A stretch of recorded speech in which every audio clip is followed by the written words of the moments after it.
વડોદરા કોર્ટે ફરી મળી બોમ્બ ધમકી, પોલીસનો ચુસ્ત બંદોબસ્ત ગોઠવ્યો। વડોદરા શહેરના દિવાળીપુરા વિસ્તારમાં આવેલા ન્યાય મંદિર પરિસરને બોમ્બથી ઉડાવી દેવાની ફરી એકવાર ધમકી મળતા સમગ્ર સંકુલમાં ભયનો માહોલ સર્જાયો હતો। અજાણ્યા શખ્સ દ્વારા ઈમેલ મારફતે આ ગંભીર ચેતવણી આપવામાં આવતા પોલીસ અને વહીવટીતંત્રમાં ભારે દોડધામ મચી ગઈ હતી। સુરક્ષાના ભાગરૂપે તાત્કાલિક અસરથી તમામ ન્યાયિક કાર્યવાહીથી સ્થગિત કરવાનો આદેશ આપવામાં આવ્યો હતો અને પોલીસ દ્વારા સાવચેતીના પગલે સમગ્ર કોર્ટ પરિસરને ખાલી કરવામાં આવ્યું હતું। વકીલ મંડળના સભ્યોએ પણ પરિસ્થિતિની ગંભીરતાને ધ્યાને લઈ પક્ષકારો અને નાગરિકોને સલામત સ્થળે ખસી જવાની સૂચના આપી હતી। આ બનાવ અંગે બાર કાઉન્સિલરના ઉમેદવાર રણજીતસિંહ રાઠોડે પ્રસાર માધ્યમોને માહિતી આપતા જણાવ્યું હતું કે કોર્ટ સંકુલને બીજી વખત નિશાન બનાવવાની ધમકી એ અત્યંત ચિંતાજનક બાબત છે। હાલમાં સમગ્ર દિવાળીપુરા કોર્ટ સંકુલમાં પોલીસનો ચુસ્ત બંદોબસ્ત ગોઠવી દેવામાં આવ્યો છે અને બોમ્બ ડિસ્પોઝેબલ સ્કોડ તેમજ ડોગ સ્કોડની મદદથી સઘન ચેકિંગ હાથ ધરવામાં આવ્યું છે। આ ઘટનાને પગલે વકીલો અને કોર્ટ સ્ટાફમાં પણ ફફડાટ વ્યાપી ગયો હતો, પરંતુ પોલીસની ત્વરિત કામગીરીને કારણે પરિસ્થિતિ નિયંત્રણમાં આવી હતી।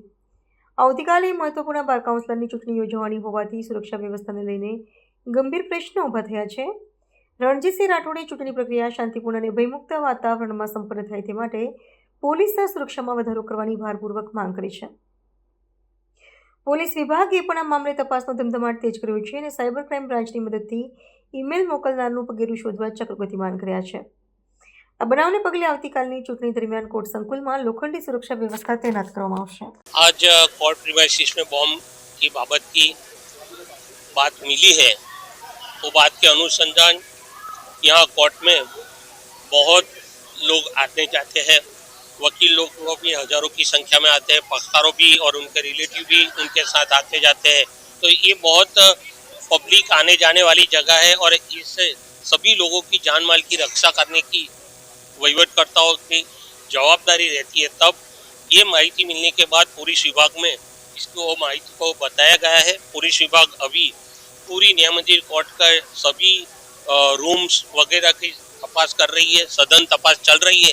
अब तक के लिए कोई ऐसी शंकास्पद चीज वस्तु मिली नहीं है, लेकिन जब तक ये पुलिस विभाग से ग्रीन सिग्नल नहीं आता है तब तक कोर्ट की कामगिरी अभी स्थगित कर दी गई है।